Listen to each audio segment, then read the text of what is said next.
Para ulama tidak memakai hadis-hadis yang munkar, yang menyendiri, yang tidak ada yang meriwayatkannya kecuali dia. Seperti hadis tentang puasa Ramadan dibagi tiga, awwaluhu rahmah, wa awsatuhu maghfirah, wa akhiruhu itqun minan nar. Ini hadis munkar. Atau hadis tentang kunut subuh terus menerus. Ini hadis bukan fadail, tapi berbicara tentang hukum. Dan hadisnya munkar. Bukan hanya dhaif tapi munkar karena menyindiri seorang rawi yang namanya Abu Ja'far Ar-Razi, namanya Isa bin Abi Isa. Dia ini rawi yang baik agamanya, tapi dalam ilmu hadis tidak cukup baik agama, harus punya ilmu, harus kuat hafalannya. Dia ini buruk hafalannya. Dia biasa duduk di majelis para imam, mendengar hadis dari para imam. Tetapi ketika dia menyampaikan, karena dia buruk hafalannya dan sering ragu-ragu, jadi salah.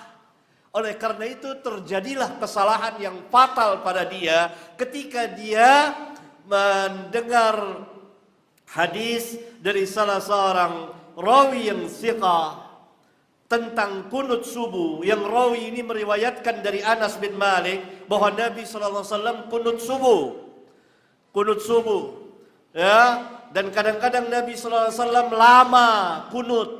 Yang dimaksud lama kunut, lama berdirinya setelah ruku' i'tidal. Karena salah satu arti kunut adalah lama berdiri.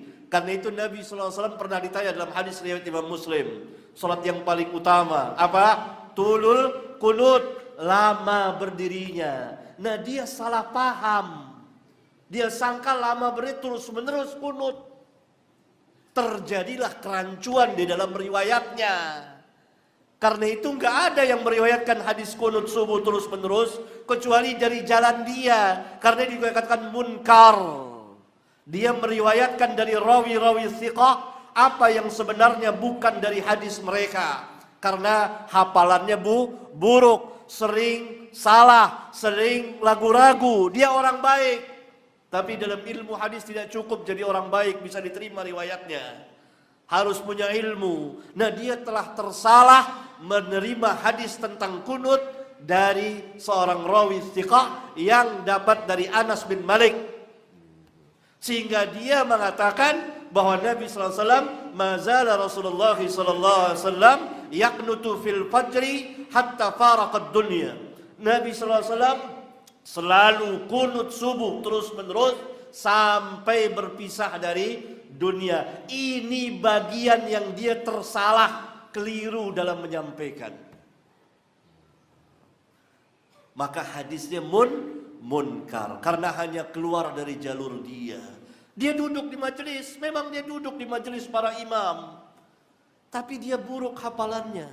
Dia dengar hadis dari para imam yang menyampaikan, yang menerima hadis dari sahabat. Lalu ketika dia menyampaikan karena dia buruk hafalannya, salah. Seperti antum di sini misalnya, duduk di majelis sini, mendengar dari saya. Bukan saya imam ya, bukan saya ini, bukan. Ini contoh. Keluar, antum buruk hafalannya, tidak mencatat, tidak kuat hafalannya, catat. Nyampaikan, oh Ustadz bilang begini, keliru. Dan itu banyak terjadi di majelis. Padahal saya nggak ngatakan seperti itu. Ini sayyul hibz, ini rawinya dhaif ini.